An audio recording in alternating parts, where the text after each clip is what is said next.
तारं नमो सिद्धारं नमो आयरिहारं नमो वज्रायारं नमो लोये सविसाहुरं वन्दितु सर्वसिद्धे दुर्मचलमणोभवं गतिं पते मोक्षामि समय पाहुर मृणमो सुध केवली भड़िदम नमः समय साराय स्वानुभूत्या चकासते चित् स्वभावाय भावाय सर्वे भावांतरच्छिदे।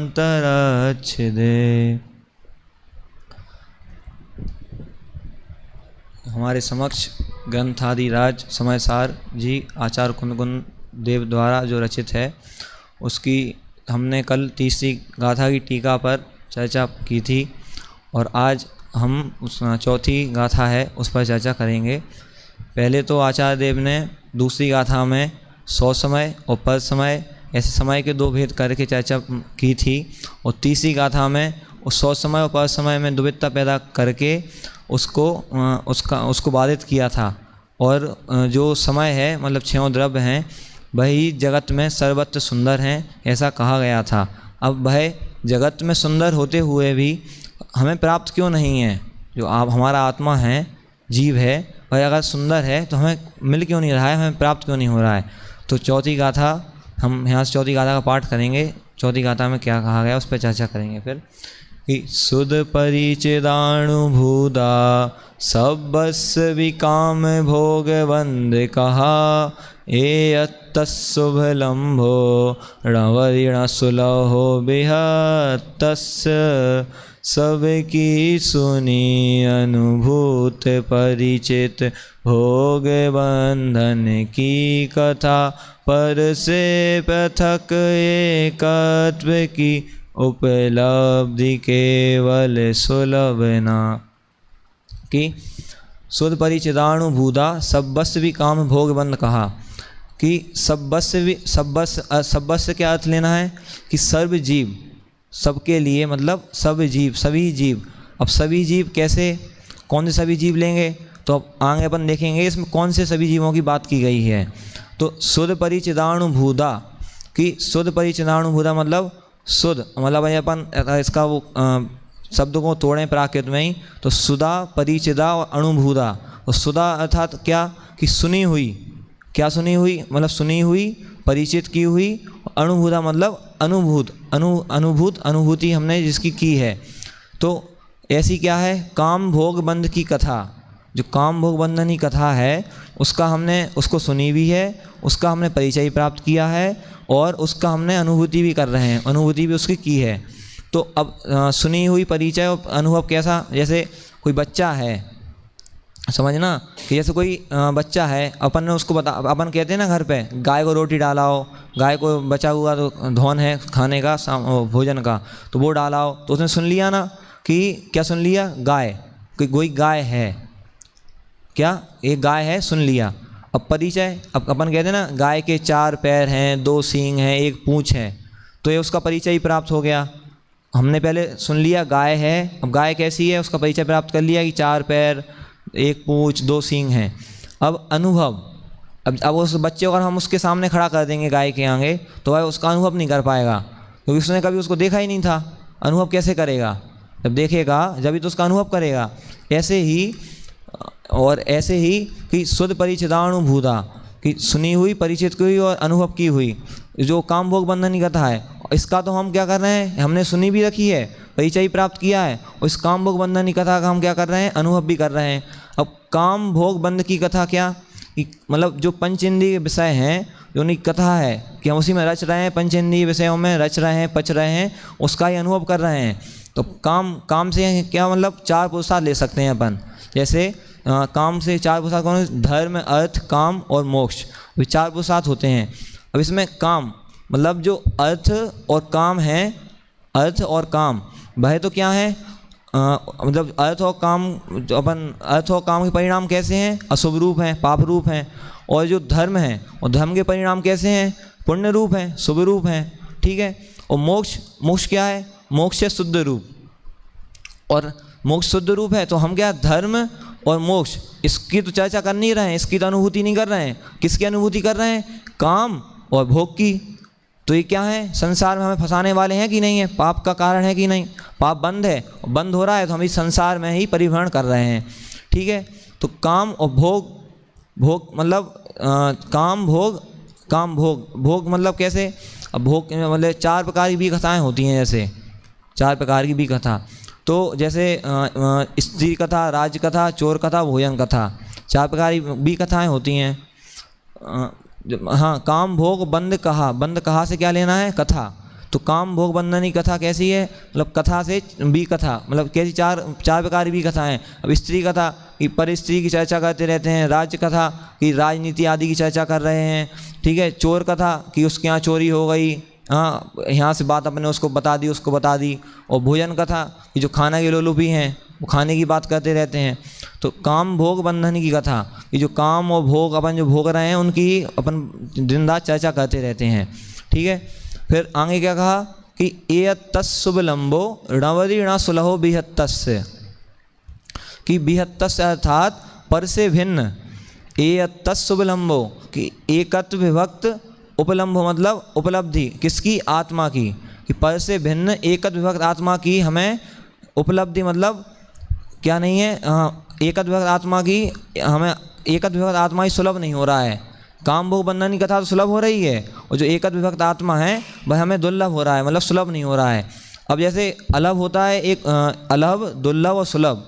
अलभ, अलभ क्या होता है? कि जिसे प्राप्ति ना किया जा सके। तो आत्मा अपना कैसा है? अलभ तो है नहीं है, ठीक है। और दुर्लभ, दुर्लभ है, दुर्लभ तो है। दुर्लभ क्यों है? कि जिसे प्राप्त करना कठिन होता है पर प्राप्त कर सकते हैं। और सुलभ, सुलभ से क्या लेना है? कि जिसे सरलता से प्राप्त किया जा सके। तो अभी हमें आत्मा कैसा हो रहा है? दुर्लभ हो रहा है। तो अब अपन ने ऊपर देखा था कि सब बस, अब वो जीव कौन से हैं कि जिन्हें आत्मा दुर्लभ है? अब जैसे सिद्ध हैं उनके लिए आत्मा दुर्लभ नहीं है, ठीक है। तो यहाँ सिद्धों की बात तो कर नहीं रहे हैं कि जिन्हें काम भोग बंधन की कथा पसंद आ रही है, ऐसे सिद्धों की बात तो कर नहीं रहे हैं। अब जो मुनिराज हैं उन्हें भी काम भोग बंधन की कथा नहीं रुचती है। और जो चतुर्थ गुणस्थानवर्ती सम्यक दृष्टि जीव है वह भी काम भोग बंधन की कथा में रुचि नहीं करता है, वह भी उसकी भी इनसे अरुचि ही रहती है। उसका सिद्धांत है ना कि परद्रव्य भिन्न आप में रुचि सम्यक्त भला है, कि परद्रव्यों से उसकी रुचि हट गई है और अपने आत्मा की ओर रुचि हो गई है उसकी। तो उसे क्या हो रहा है कि मतलब उसे क्या हो रहा है कि अपना आत्मा ही सम्यक, मतलब आत्मा ही रुच रहा है, परद्रव्य नहीं रुच रहे हैं। ऐसे ही अब यहाँ सम्यक दृष्टि जीव भी नहीं लिए हैं। अब बचा कौन? अब इसमें बच कौन रहा है? कौन से जीव बच रहे हैं? जितने भी अज्ञानी मिथ्या दृष्टि जीव हैं उनकी यहाँ चर्चा कर रहे हैं। जितने भी अज्ञानी मिथ्या दृष्टि जीव हैं ना, उनकी चर्चा कर रहे हैं कि उन्हें ही काम भोग बंधन की कथा अच्छी लग रही है, उनने उसकी सुनी भी है, इसको, इसका परिचय ही प्राप्त किया हुआ है, इसका अनुभूति करते हुए इसी में ही पंचेंद्रिय विषयों में ही परिभ्रमण कर रहे हैं। उन्हें ये सुलभ हो रही है। और क्या सुलभ, दुर्लभ क्या हो रहा है? दुर्लभ हो रहा है आत्मा, जो अपना एकत्व विभक्त आत्मा है वह उन्हें दुर्लभ हो रहा है, ठीक है। तो अपन ने अभी जो पीछे नहीं, फिर हाँ उसमें एक लाइन आती है कि अरे आवाल सभी गोपाल सुलभ सबको चिन्मय अभिराम, कि जो अपना आत्मा है भाई सबको सुलभ है। तो यहाँ तो कह रहे हैं कि दुर्लभ हो रहा है, ठीक है। तो जो समयसार जी है इसमें ही जो 7वीं 18वीं गाथा है तो उसमें मतलब कहा है उदाहरण के रूप में कि जिस प्रकार कोई धन का अर्थी पुरुष राजा को जानकर उसकी श्रद्धा करता है, फिर उसका प्रयत्नपूर्वक अनुचरण करता है और उसकी लगन से सेवा करता है। कि जैसे कोई धन का अर्थी पुरुष है, अब मान लो जिसे धन चाहिए, ठीक है, तो वो क्या करेगा कि राजा की सेवा करेगा, श्रद्धा करेगा, एकदम निष्ठावान होकर राजा की श्रद्धा करता है।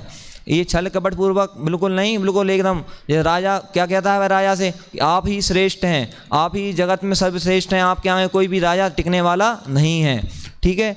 और उसकी क्या कहता है? प्रयत्नपूर्वक अनुसरण करता है, उसका ही आचरण करता है और उसकी लगन से सेवा करता है।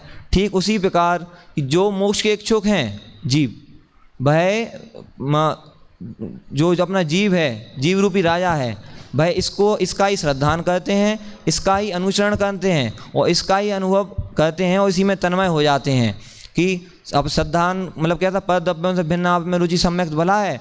और अनुचरण कैसा कि आप रूप को जान बनो सम्यक ज्ञान कला है, आप रूप को जान बनो सम्यक ज्ञान कला है। आप रूप में स्थिर रहे तो सम्यक चारित सो ही, जो अपनी आत्मा ही में ही स्थिर हो गए हैं, स्थिर हो गए हैं, वे ही उसका अनुचरण करते हैं, आत्मा का मतलब आत्मा का ही ध्यान करते हैं।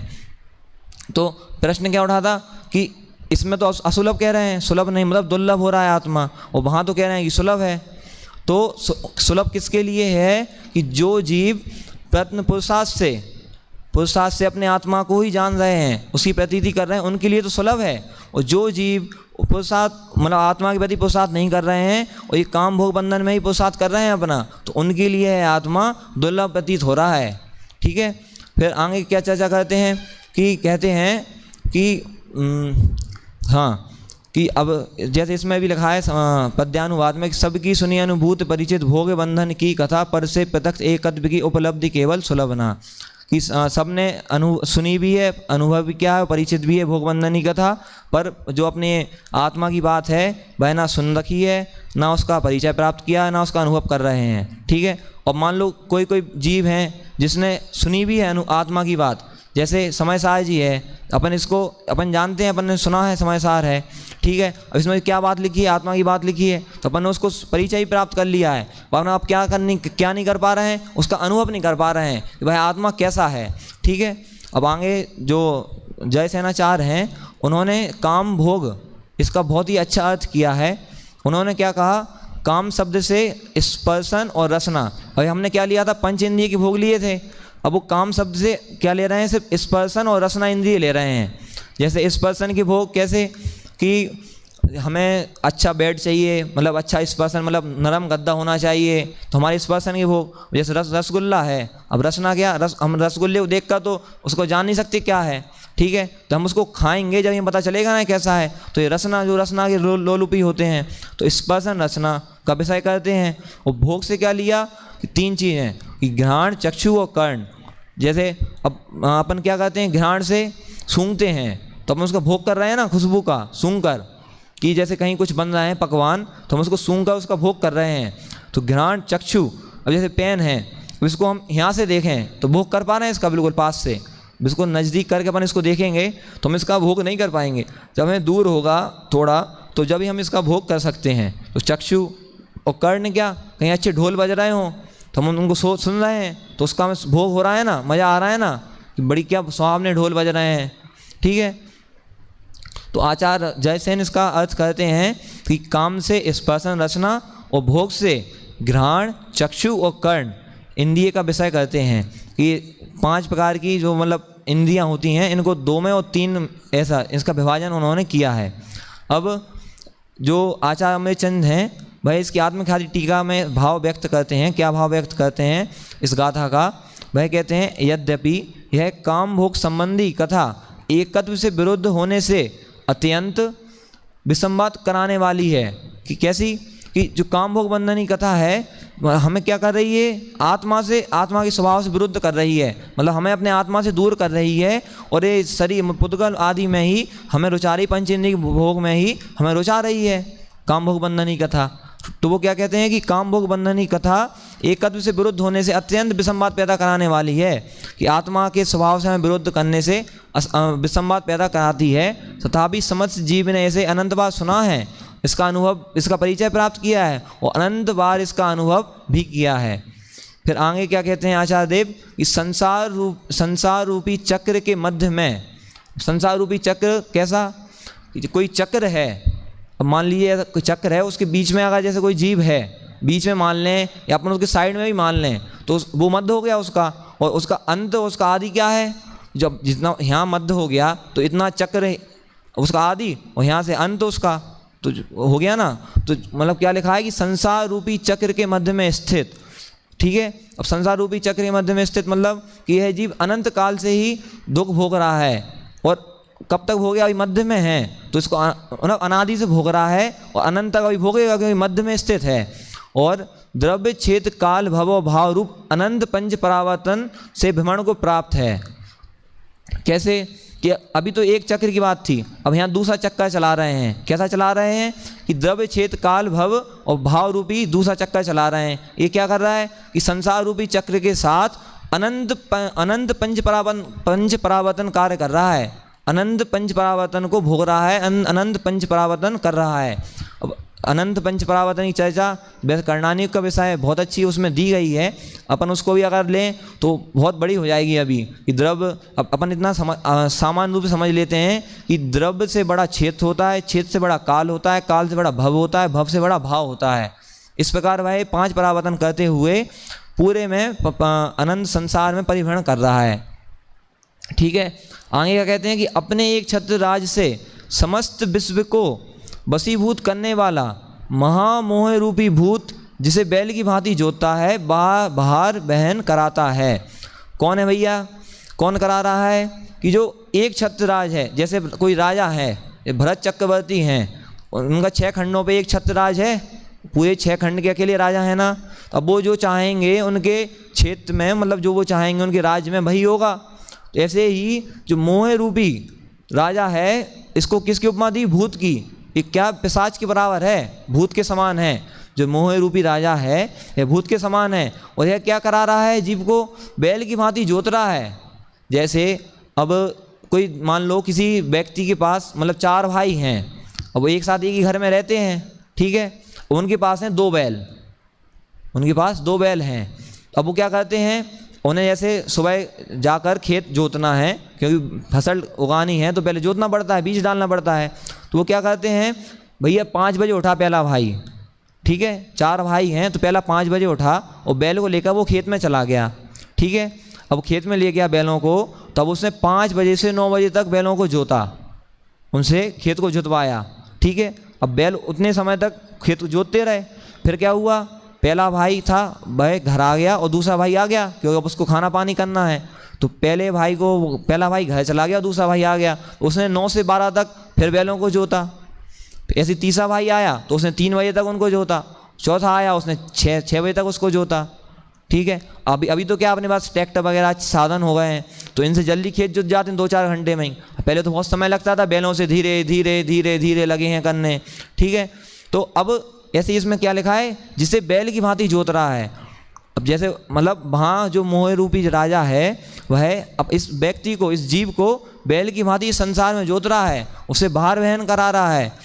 अपन कष्ट भोग रहे हैं कि नहीं भोग रहे हैं, अब बैलों को कष्ट होगा कि नहीं होगा। अब जो बैल थे अब उन्हें सुबह से लेकर शाम तक 12 घंटे हो गए कि नहीं हो गए, अब उस सुबह से लेकर शाम तक क्या करते रहे, खेत जोतते रहे। अब नहीं जोतेंगे तो लेता है वो हंटर, उनमें मारता है पीछे से, तो फिर आगे बढ़ते हैं तो उन्हें कष्ट होता कि नहीं होता। ऐसे ही यह जीव अनंत कष्ट उठा रहा है, पंच परावर्तन कर रहा है, तो भी यह अपने आत्मा की बात को नहीं समझ रहा है कि मेरा आत्मा कैसा है, और वह शरीर में ही प्रीति कर रहा है।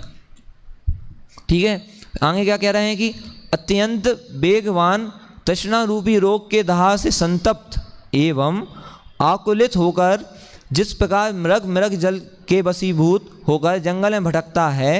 क्या क्या कहा कि किसका उदाहरण दे रहे हैं, इसमें मृग का उदाहरण दे रहे हैं। वो लाइन 12 भावना की पंक्ति में 2 लाइन भी आती हैं कि भव वन में जी भर घूम चुका, कण कण को जी भर भर देखा, मृग सम मृग तृष्णा के पीछे इसको ना मिली सुख की रेखा। क्या कहता है मृग क्या मतलब भव वन में जी भर घूम चुका, मतलब अपन 84 लाख योनियों में खूब घूम रहे हैं, खूब उसके अनुभव कर लिया है, जी भर के उसको देख लिया है, जी भर के उन अनंत कष्टों का हमने अनुभव कर लिया है। पर क्या कर रहे हैं, जैसे मृग होता है, अब इसमें उदाहरण दे रहे हैं कि जिस प्रकार मृग जल के वशीभूत होकर अब क्या होता है, गर्मियों के टाइम जो सूरज होता है रेगिस्तान में, अब जैसे वो रेत पे चमकता है सूरज, तो दूर से देखने पर ऐसा लगता है कि यहाँ पानी है। जो मृग है, हिरण है, उसको तो लग रही है प्यास, अब वो दूर से देख रहा है, उसको पानी लग रहा है, अब वो क्या करता है, दौड़ के जाता है। भाई अब मान लो अपन बहुत कष्ट में प्यासे हैं, अपन जैसे क्रिकेट खेलने जाते हैं तो अपन को भाई अब पानी नहीं लेगा, जैसे अब खेल कर आए बहुत तेज प्यास लगी, अपन दौड़ कर आकर अपने कमरे पे आके जल्दी बोतल से पानी पी लेते हैं। अब ऐसे ही वो हिरण है, अब वो क्या देख रहा है, उसको पानी दिख रहा है दूर से, उसको पानी नज़र आ रहा है, तो वो क्या करता है, दौड़ के जाता है, इतनी दौड़ के जाता है, फिर आगे बढ़ता जाता है। अब रेगिस्तान तो बड़ा होता है, अब दौड़ते जा रहा है, पानी और दूर होते जा रहा है, वो दौड़ लगा रहा है, पानी फिर दूर होते जा रहा है। ऐसी दौड़ लगाते लगाते वह मरण को प्राप्त हो जाता है। ऐसे इसमें क्या लिखा कि मृग जल के वशीभूत होकर जंगल में भटकता रहता है और उसी प्रकार पंचेंद्रिय विषयों से घिरा हुआ है या पंचेंद्रिय विषयों को घेर रखा है। ऐसे ये जीव क्या कर रहा है कि इन पंचेंद्रिय विषयों में उलझा हुआ है कि पंचेंद्रिय विषयों ने या तो हमें घेर लिया है या फिर हम इसको घेर रखे हैं। दोनों अपेक्षाओं से कह रहे हैं कि या तो वो हमें घेर के रखे हैं कि हम इनको घेर के रखे हैं, कि हमें अपनी आत्मा के जो ज्ञान दर्शन चारित्र हैं वह तो समझ नहीं रहे हैं अपन, और जो ये पंचेंद्रिय विषय हैं हम इसमें ही सुख मानते हैं। जो अतीन्द्रिय सुख है उसको तो पहचान नहीं रहे हैं, और जो ये क्षणिक सुख भी नहीं है, जो ये क्षणिक सुख भी नहीं है, इसको हम सुख मान रहे हैं। तो क्या लिखा आगे, ऐसा यह जीव लोग इस विषय में परस्पर आचार्यत्व भी करता है। और लोग कितनी अच्छी बात कह रहे हैं, आचार्यत्व करता है अर्थात क्या, आचार होते हैं संघ, किसी संघ के आचार हैं जैसे, अब वो क्या करते हैं, संघ का निर्देशन करते हैं। हाँ, अब कोई शिष्य है तो वो उनकी आज्ञा से ही अपने कार्य करता है, उससे कोई भूल हो जाती है तो आचार्य के पास आता है, तो आचार्य क्या करते हैं, उसको समझाते हैं, उसके निराकरण का प्रश्न का समाधान भी करते हैं। ऐसे ही यह जीव क्या कर रहा है, परस्पर आचार्यत्व कर रहा है, मतलब एक दूसरे को समझाता है। जैसे कोई पिता है, अब भाई बेटे को समझा रहा है, बेटा तुम्हें कमाई करनी है, पैसा कमाना है, तुम ऐसे ऐसे कार्य करो, पढ़ाई करो, IAS बनोगे। मतलब अब जो पढ़ाई करेगा, मान लो जैसे किसी को IAS बनना है तो IAS की पढ़ाई करेगा, अब उससे क्या होगा, पैसा ही कमाएगा, नौकरी लग जाएगी उसकी, तो उससे क्या करेगा, पैसा ही तो कमाएगा। तो ऐसे ही आचार्य तो कहता है, मतलब पिता आचार्य मतलब उसको सिखा रहा है तुम पैसा कैसे कमाओ। ऐसे ही यह जीव एक दूसरे को समझाता है, सिखाता है और प्रेरणा देता है। ठीक है, फिर क्या कहा, यही कारण है कि काम भोग बंध की कथा सबको सुलभ है, और इसी कारण से जो काम भोग बंधन की कथा है वह सभी जीवों को सुलभ हो रही है, और जो अपना आत्मा है वह उन्हें दुर्लभ हो रहा है। समझ रहे हैं, कारण क्या हो रहा है कि जो आत्मा है वह तो हमें क्या हो रहा है, दुर्लभ हो रहा है, और काम भोग बंधन की कथा वह सुलभ हो रही है। ठीक है, क्योंकि हम पंचेंद्रिय विषयों में ही अपनापन कर रहे हैं, इसको ही अपना मान रहे हैं, काम भोग बंधन की कथा है, इसको ही हमने सुन रखी है, इसका ही अनुभव कर रहे हैं। ठीक है, आगे क्या कह रहा है, किंतु निर्मल भेद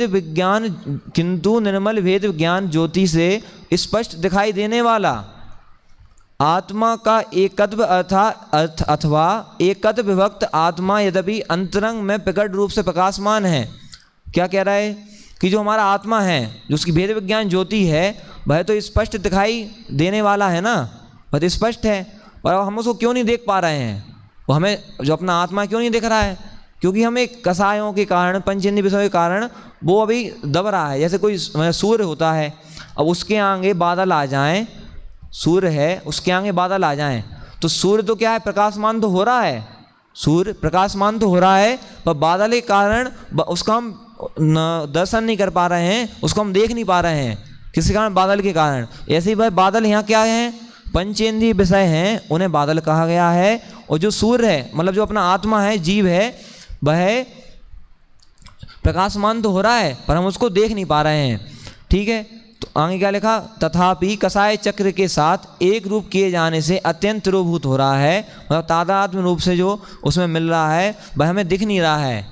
कि जैसे शरीर और आत्मा हैं, अब मिले हुए हैं, पर इसमें ऐसा तो है नहीं है कि जो आत्मा है वह अंदर से मिट गया हो, कि भैया शरीर के साथ मिलके वो ख़त्म हो गया, ऐसा तो है नहीं है। वह तो अपना प्रकाशमान तो अंदर से हो रहा है, पर ये अभी शरीर के कारण वह हमें दिख नहीं रहा है, ये सूर्य बादलों के कारण नहीं दिख रहा था। ठीक है, तो फिर आगे क्या लिखते हैं कि जगत के जीव एक तो अपने को जानते नहीं हैं, ठीक है, और जो आत्मा को जानते हैं उनकी सेवा नहीं करते, उनकी संगति में नहीं रहते। क्या, एक तो जो जीव हैं अपने को जानते नहीं हैं कि मैं क्या हूँ, ज्ञान दर्शन चेतन स्वभावी जीव हूँ, कि मैं अतीन्द्रिय आनंद को भोगने वाला हूँ, पर इसको तो अपन जानते नहीं हैं। और जो इस चीज़ को जानते हैं, इस चीज़ की जो बात समझते हैं, उनकी तो सेवा नहीं करते। सेवा से तात्पर्य ये नहीं है कि उनके जाके पैर दबाने लगो, सेवा से तात्पर्य ये है कि जो बात को बता रहे हैं उसको हम स्वीकार नहीं करते हैं, ग्रहण नहीं कर रहे हैं। ठीक है, और उनकी संगति में नहीं रहते। अब जैसा भैया वो कर रहे हैं उसको देख कर अपन भी तो सीखें कि वो क्या कर रहे हैं, कि आत्मा का अनुभव कर रहे हैं, तो वो कैसे कर रहे हैं, हम भी तो उनसे शिक्षा लें कि आत्मा क्या है, इसको हम कैसे समझें, कि हम इसका अनुभव कैसे करें। तो हम उन लोगों से जो आत्मा की बात को जानते हैं उनकी संगति भी नहीं करते हैं, उनकी सेवा भी नहीं करते हैं। इस कारण इस एकत्व विभक्त आत्मा की बात जगत के जीवों में ना तो कभी सुनी है। कारण क्या हुआ कि अब अपन जो आत्मा की बात को जानते हैं उनकी संगति भी नहीं करते, तो इस कारण अपन ने उस बात को सुना भी नहीं है, और इसी कारण ना कभी इसका परिचय प्राप्त किया और ना कभी यह आत्मा जगत के जीवों के अनुभव में ही आया। ठीक है, तो इसी कारण वह आत्मा जगत के जीवों के अनुभव में आया। यही कारण है कि भिन्न आत्मा का एकत्व सुलभ नहीं है। कि आत्मा भिन्न कैसे है कि परद्रव्यों से भिन्न है ना, आत्मा अपना परद्रव्यों से भिन्न है, और परद्रव्यों से भिन्न होने के कारण और भिन्न आत्मा का एकत्व सुलभ नहीं हो रहा है, क्योंकि हम काम भोग बंधन में ही पड़े हैं। ठीक है, काम भोग बंधन की कथा ही हमने सुन रखी है, अनुभव कर रखी है, तो इस कारण से हमें यह एकत्व सुलभ एकत्व विभक्त आत्मा है, ये हमें मतलब समझ में नहीं आ रहा है, हम इसका अनुभव नहीं कर पा रहे हैं। ठीक है, और फिर आगे जो अनुशीलन है उसमें भी लिखा है, उसको भी हम थोड़ा देखते हैं।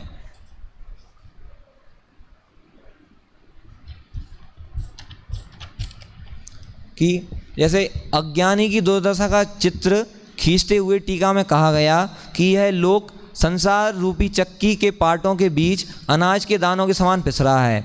कि यह लोक मतलब जो जीव है यह क्या हो रहा है, दो पार्टों के बीच में पिस रहा है। जैसे अनाज होता है और अपन उसके चक्की में डालते हैं तो वह क्या आटा बन के निकलता है, ऐसे ही यह जो जीव है यह संसार में पिस रहा है, मोह रूपी भूत इसे पशुओं की भांति जोत रहा है। जो अपन ने पढ़ा था ना, वो मोह था जो एक छत्र राज कर रहा था, बस वो क्या कर रहा है, बैल की भांति पशुओं की भांति जोत रहा है, और तृष्णा रूपी रोग से यह जल रहा है। मृग का उदाहरण आया था, मतलब एक एक चीज़ इसमें घटित हो रही है। यहाँ पर क्या हुआ था कि जो बैल थे उनकी बात हुई, अब यहाँ क्या हुआ, तृष्णा रूपी मतलब प्यास के कारण जो मृग था वह तड़प रहा था, तो तृष्णा रूपी रोग से यह जल रहा है, और मृग तृष्णा में फंसकर मृग की भांति भटक रहा है। ठीक है, मतलब मृग तृष्णा में फंसकर जो मृग होता है वह दौड़ दौड़ के मर जाता है, ऐसे ही मृग की भांति इस मृग तृष्णा में फंस रहा है। आश्चर्य तो यह है कि पंचेंद्रिय विषयों में उलझा हुआ फंसा हुआ यह अज्ञानी लोग परस्पर आचार्यत्व भी करता है। वह आचार्यत्व की बात भी आ गई, टीका के सभी एक एक करके विशेषण आ रहे हैं सारे। ठीक है, फिर लोग विषय कसाई की चतुराई एक दूसरे को बताते हैं, सिखाते हैं कि भैया विषय कसाई कैसे, कि पैसा कैसे कमाएं, उसे कैसे भोगें, आदि बातों को जगत को बताते हैं और उन्हीं कार्यों की प्रेरणा देते हैं।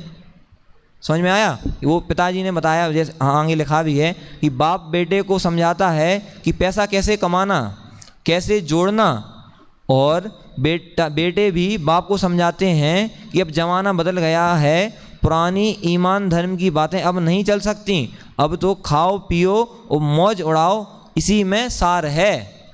बताओ कैसा आचार्यत्व कर रहे हैं बाप, मतलब पिताजी अपने बेटे को क्या सिखा रहे हैं, अब तो बस खाओ पियो। चार वाक होते हैं, वो क्या कहते हैं, वो कहते हैं खाओ पियो, जीवन एक ही बार मिला है अपन को, दोबारा मिलने वाला नहीं है, तो ये जो कर्ज लेके भी खाओ, वो तो ये कहते हैं तुम तो कर्ज लो पर अपनी इच्छाओं को पूरा करो, ये कोई भी इच्छा दबने मत दो। कौन सी इच्छा? पंचेंद्रिय विषय भोगों की इच्छाओं को पूरा करो, खूब खाओ, खूब ऐश उड़ाओ, खूब यहाँ वहाँ घूमो, खूब रसना के भोग करो, सारी चीज़ों को करो।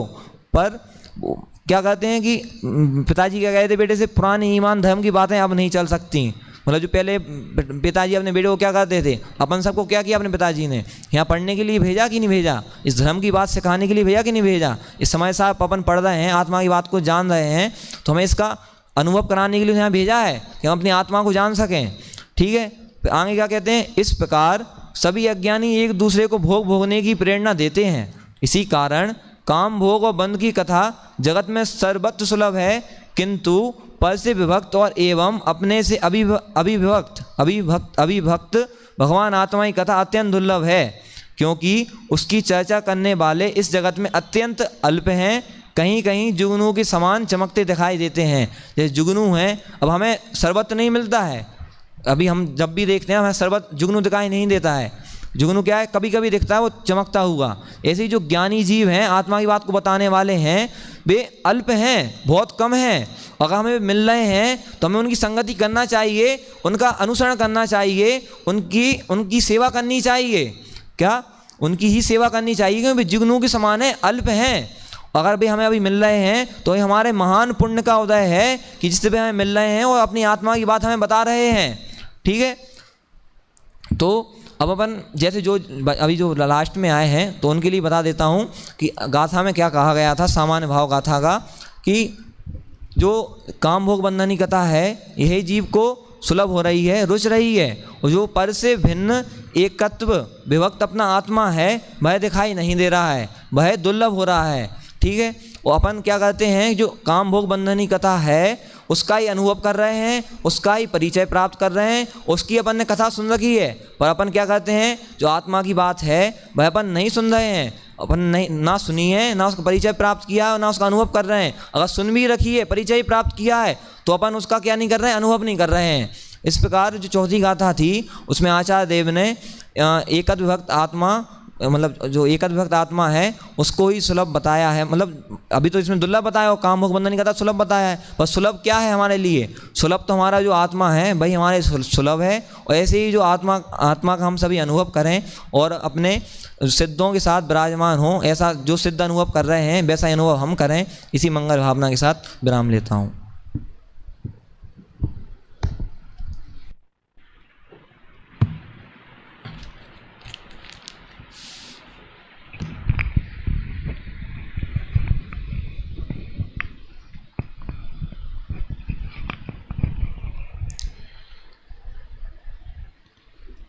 अभी हम सभी ने शास्त्री द्वितीय वर्ष के विद्यार्थियों के प्रवचन के क्रम में हर्षित जैन खनियादाना इनका द्वितीय दिन का प्रवचन सुन रहे थे। कल तीसरी गाथा पर चर्चा हुई, आज चौथी गाथा पर चर्चा आपने की है। भाषा और शैली अच्छी है, आज गति अधिक थी, विषय भी बहुत ज़्यादा हो गए हैं। गाथा का सामान्य अर्थ के साथ साथ टीका भी लगभग पूरा कर लिया और टीका करने के बाद आगे अनुशीलन का भी विषय कर लिया। एक तो प्रवचन में बार बार मैंने जैसे पहले भी कहा है, कहाँ क्या प्रकरण चल रहा है, आगे पीछे क्या विषय चल रहा है, इस पर भी हमारा ध्यान रहना चाहिए, तो सही प्रतिपादन कर पाएंगे। प्रेरणा स्वरूप बना लेते हैं, कोई भी गाथा का विषय है उस विषय को प्रेरणा स्वरूप बना लेते हैं और उस विषय को लेकर के प्रेरणा देने लगते हैं। ये इसको थोड़ा सा कम करके प्रेरणात्मक नहीं हो करके विवेचनात्मक होना चाहिए। विषय जो आया है हमारे सामने उस पर विवेचन करना आना चाहिए। जैसे आपने उसको पढ़ा, उसके बारे में बता दिया कि यहाँ ये वर्णन आया है और कुछ पंक्तियों से भी जोड़ने का प्रयास किया।